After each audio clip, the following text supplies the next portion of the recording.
avec sollicitude, les traitant avec sollicitude et respect, ce qui est sans précédent dans la société de son époque. Un des objectifs très clairs de sa maison sur terre semble avoir été de guérir les impurs et les personnes privées de droits, comme nous le retrouvons dans plusieurs paraboles et histoires de femmes dans les évangiles. Certains suggèrent que Jésus était le féministe par excellence, déterminé à faire participer les femmes dans son message d'espoir et de réconciliation. Selon moi, la mission sous-jacente de Jésus comme incarnation du bien-aimé sacré était d'élever et d'englober la femme, le féminin dans son union sacrée avec Marie-Madeleine, restituant à tous les niveaux le paradigme de l'association égalitaire et l'équilibre des énergies masculines et féminines, propres à la planète Terre, mais qui avait été nié pendant si longtemps.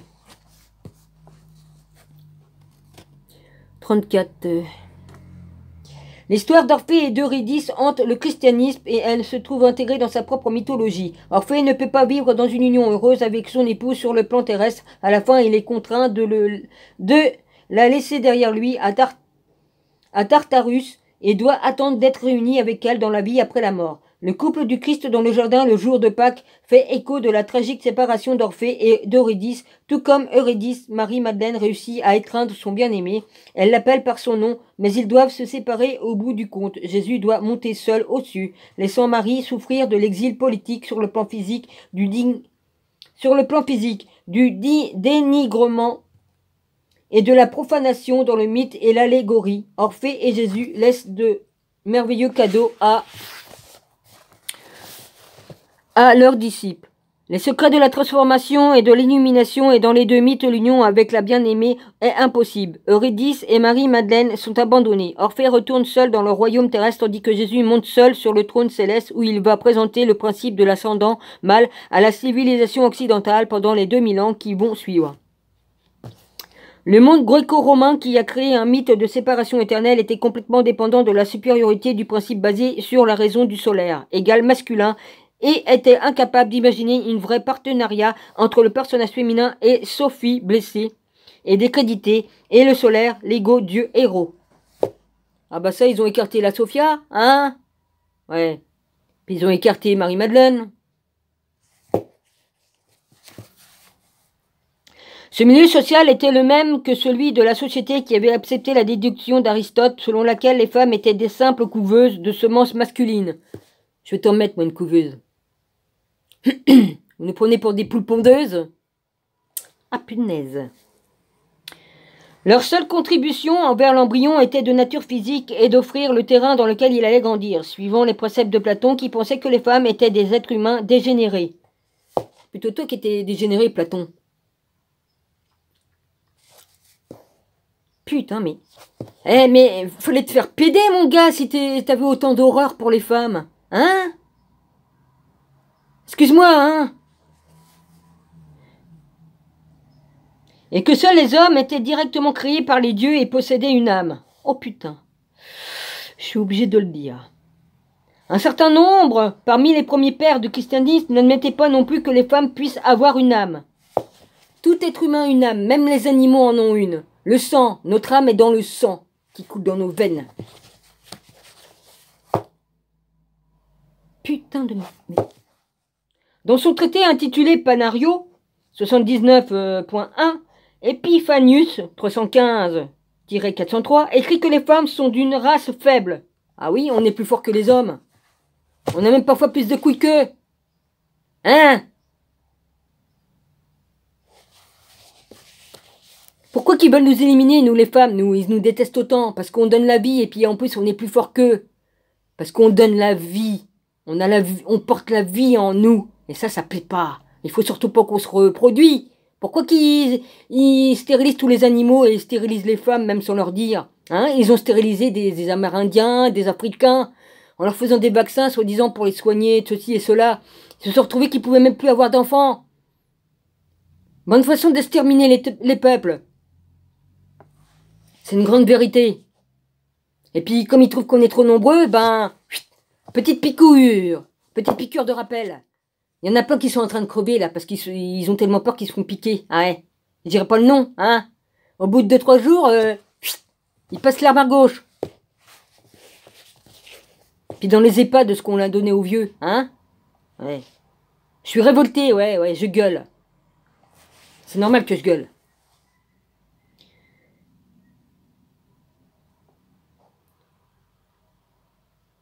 Une opinion qui reflétait les sentiments exprimés par les philosophies grecques dans l'épître 1 de Timothée, l'auteur pris à tort pour être Paul, alors que c'était Paul lui, n'autorise pas les femmes à enseigner ou à bénéficier d'une quelconque autorité sur les hommes, tandis qu'une autre épître insiste sur le fait que les femmes doivent obéissance à leur mari, que les femmes le soient à leur mari comme au Seigneur. En effet, le mari est le chef de l'Église, lui le sauveur du corps, Éphésiens 4, 2.22-23. Je m'excuse. Pardonnez-moi, je m'excuse. J'ai horreur de faire ça en public, mais bon, ça vient, hein. On n'y peut rien. De toute façon, c'est une fonction naturelle. Oui, enfin bon, comme on peut pas s'en retenir, on peut pas s'en retenir. Je suis désolé. De toute façon, autrefois, les rois, comme ils étaient à table, ils se faisaient ils rotaient pour montrer qu'ils étaient satisfaits du repas. Bon, bah, c'est bon, quoi, vas-y, hein. Ah oui, je connais beaucoup de choses. Le mythe de Sophie. Il semble étrange toutefois à la lumière de leur misogyne apparente de découvrir que deux des premiers philosophes qui soient référencés en tant que tels, Pythagore et Parménide, aient eu une relation passionnée avec Sophie qui considérait comme une déesse, ou la manifestation de la sagesse de Dieu. Toutefois, de nombreux textes datant de l'Antiquité laissent entendre que Sophie était très respectée. Elle est caractérisée par de différentes manières selon le cas. Elle a été la première création du divin. La Sophia. Ouais, j'étais la Sophia en haut. Ah ouais, on m'a bien trompé là-haut, hein. Enfin, bref, je peux raconter tout, hein. Voilà, la Sophia, Marie-Madeleine. Toutes les vies que j'ai eues, j'en ai eu plusieurs.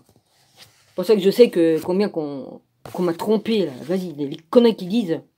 Franchement, elle était la première création du divin. Sa joie est le reflet de sa divinité, son épouse, son double féminin ou sa manifestation. Elle était aussi l'incarnation de sa conscience féminine. Le roi Salomon cherchait la sagesse, Sophie, comme épouse, et Pythagore en a inventé le mot philosophe pour signifier amoureux de Sophie. Parmi ses disciples et leurs héritiers intellectuels, Sophie a été personnifiée comme entité féminine, la source de l'illumination et de l'inspiration. Elle survit dans le christianisme comme Sainte Sophie, synonyme de l'Esprit Saint. Sophie enseigne la bonté, la droiture, l'autodiscipline à ses adeptes. Elle se révèle à ceux qui manifestent le désir de la connaître, et la connaître est plus doux que le miel. Sirach 24.19. L'Évangile déclare: combien plus le Père du ciel donnera-t-il l'Esprit Saint à ceux qui l'ont pris, Luc 11, 2.3. En hébreu et en araméen, l'Esprit de Dieu est féminin. Ça va bientôt être à 42. Non masculin, comme cela se retrouve plus tard dans le christianisme occidental ou romain, où le mot latin spiritus est masculin. Il y a un mythe gnostique qui est proche de l'histoire de Marie-Madeleine. C'est celui de la défunte Sophie. Cette histoire de rédemption peut être lue à deux niveaux. C'est l'histoire de la conscience féminine collective humiliée et dénigrée dans une civilisation dominée par l'homme, ainsi que celle de l'âme individuelle en quête de rédemption. Comme nous l'avons souligné dans le chapitre 4, Sophie, la fille favorisée, quitte sa maison céleste, la maison de son père plein de bonté, et s'adonne délibérément à ses propres plaisirs, tombant de plus en plus profondément dans une vie de plaisir et de vice.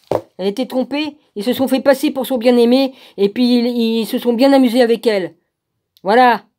Elle croyait qu'elle était avec son époux, et non, c'était pas son époux qui venait la visiter. Les autres, ils prenaient ils se mettaient sous... Voilà. Je continuerai plus tard. Pourquoi que ça a sauté? Parce qu'ils ont coupé ma vidéo, là. Donc, ils vont rajouter un morceau. Ouais, ils ont trompé la Sophia, là-haut. Ils se sont fait passer pour son époux, et puis, voilà. Elle croyait qu'elle était en relation avec son époux, alors que c'était pas lui. Ouais. À la prochaine.